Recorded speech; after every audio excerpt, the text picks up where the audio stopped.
Oke, Sobat Jejak 98, kita jumpa lagi dalam perbincangan serius terkait dengan persoalan penyelesaian kasus tanah di Batu Saiki, di mana di sini juga ada pembangunan proyek boulevard jalan jembatan dan jalan dari BPJN yang kemudian melibatkan juga pihak Perkintan sebagai yang penyedia lahan, yang sekarang bergulir sampai pada di DPR sampai pada hearing yang kedua. Hearing pertama, keduanya masih membuat terjadi keruwetan, dan kita akan memasuki sudah ada upaya-upaya untuk meminta bagaimana langkah-langkah mereka.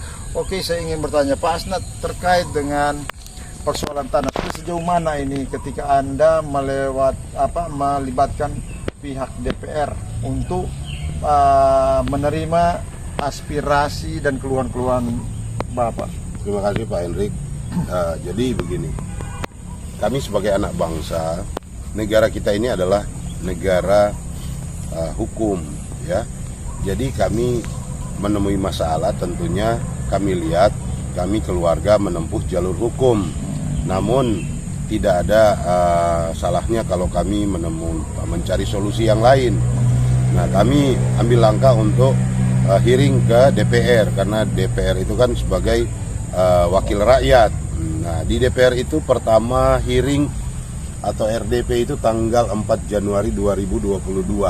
Itu menghasilkan 8 butir dan dilanjutkan dengan uji petik tanggal 20 Januari 2022. Dalam uji petik di situ itu sebenarnya sudah ada 99% sudah ada solusi apabila pihak-pihak itu melaksanakan hasil dari butir-butir itu.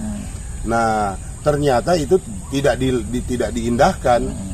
Nah, sehingga mereka juga mencoba melakukan kasus pembongkaran lagi pada tanggal 30 Mei 2022 masih melakukan pembongkaran makam dari dotu kami, padahal pada RDP itu sudah ada kesepakatan bahwa digeser 4 meter dari makam itu sehingga tidak mengganggu, konstruksinya digeser. Tetapi di sini saya melihat ada bahasa-bahasa provokatif yang mengadu domba antara masyarakat dengan kami. Contohnya Camat Boy Pandean, Camat Bunaken Darat, dia menyatakan bahwa saya di sini sebagai penghalang. Nah, ini untuk kepentingan umum. Ya, padahal kami sudah bersumpah pada RDP itu bahwa kami setuju dengan adanya program pemerintah ini, tapi bukan begini caranya. Kita punya aturan. Nah, jadi sekarang hasil dari RDP itu kesepakatan uji petik tidak dilakukan oleh mereka. Oke, bahkan ada bahasa dari Kasatker Kasatker BPJN itu Jimmy Atwan, yang mana pekerjaan tanggal 30 Maret pembongkaran kuburan itu, dia pengerusakan makam itu dilakukan disuruh oleh masyarakat. Oke, itu apa pernyataan dari hearing kedua atau hearing kedua oleh Jimmy Atwan? Oh, jadi sebagai yang pertama tadi mengenai ini tapi tidak ada penyelesaian, kemudian hearing kedua ada muncul pernyataan. Di samping pernyataan itu, pernyataan apa lagi Pak? Pak Kapolres juga sempat sesalkan bahwa sebenarnya dari hasil uji petik itu sudah ada solusi 99%. Tetapi itulah tidak dilaksanakan. Nah, sekarang saya tanya, ada apa sebenarnya sampai ini kemudian tertunda dengan DPR sehingga tidak bisa menggunakan hak angket? Ya, makanya itu kami keluarga sudah melakukan permohonan untuk melakukan hearing ketiga. Karena pada waktu hearing kedua ditutup akan dilanjutkan 1-2 hari. Ini sudah mau 1-2 bulan. Makanya saya minta kepada DPR itu agar supaya DPR ada wibawa itu melakukan sesuai dengan tupoksi atau mereka punya hak angket. Oke. Nah, kalau kemudian bahwa hearing pertama, hearing kedua mengalami hambatan, mengalami sesuatu yang kemudian ini, apakah Bapak menangkap bahwa memang mereka sengaja tidak mendengar atau bagaimana? Bagi saya ini saya menilai dalam perjalanan ini rupa-rupanya ada indikasi mengelabui. Kenapa mengelabui kami? Mereka memancing dengan satu atau memberikan sorga telinga. Contoh, mereka akan memperbaiki makam. Sudah diukur keluarga dengan BPJN itu sudah lakukan pertemuan dan sudah diukur mana luas dari pekuburan itu. Tapi dibuatkan berita acara, tapi sampai sekarang tidak ada realisasi. Nah, ada apa ini? Nah, itulah yang kami minta kepada pemerintah, penegak hukum agar supaya diusut tuntaslah masalah ini. Oke, terus kemudian Bapak sudah melakukan permohonan untuk hearing yang ketiga.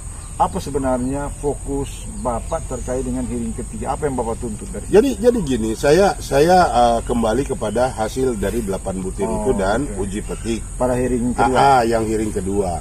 Nah, jadi saya di sini kami keluarga sangat mengharapkan kalau memang DPR tidak mampu, ya kami tidak boleh paksa. Kami punya upaya-upaya lain.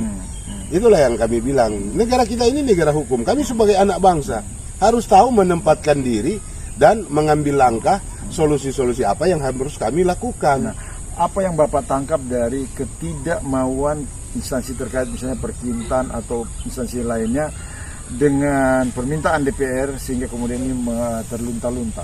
Apa? Jadi saya lihat apakah ada intervensi kekuasaan tertentu? Ini jelas ada intervensi kekuasaan dan mereka tetap melakukan seperti dari awal, yaitu konspirasi jahat tetap mereka menggunakan itu. Dan juga saya lihat di sini sebenarnya perbuatan pidana itu sudah jelas.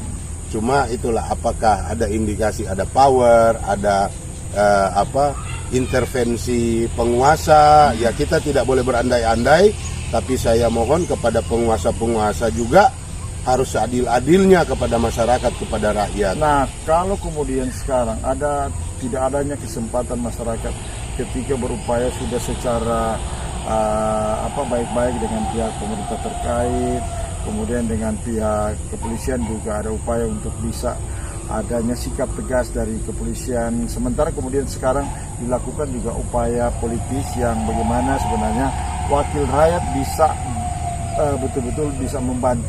Nah, kalau kemudian ini seolah-olah wakil rakyat saja tidak mampu, apa yang Bapak akan lakukan lagi? Hanya dua, Pak. Tentunya ini bagi mereka yang melakukan, yang membuat konspirasi jahat, ini ada namanya tabur tuai. Yang kedua, di atas langit, di atas langit masih ada langit. Jadi upaya-upaya kita keluarga akan tetap berupaya terus. Artinya begini, usaha tanpa doa itu kan tidak sesuai, tidak terlalu bagus. Harus ya kita ikhtiar dan doa. Iya. Oke, demikian informasi yang disampaikan oleh Pak Asnat Baginda terkait perjuangan mereka yang telah melewati waktu hearing 1, hearing 2 dan sekarang sementara melakukan lagi upaya lewat hearing yang ketiga. Nah, memang ini merupakan lembaga terakhir sebenarnya sebagai garda terdepan daripada rakyat, tetapi ini juga belum mampu menciptakan sikap tegas dari kepolisian maupun pemerintah yang terkait dengan penyelenggaraan proyek ini. Nah, diharapkan bahwa ini harus benar-benar bisa tuntas dan keluarga tentu tetap akan berjuang sampai kapanpun, dan tentunya mereka berjuang dengan doa sebagaimana yang diharapkan bahwa ini akan berakhir dengan baik. Oke, demikian kami dari Batu Saiki, salam sehat.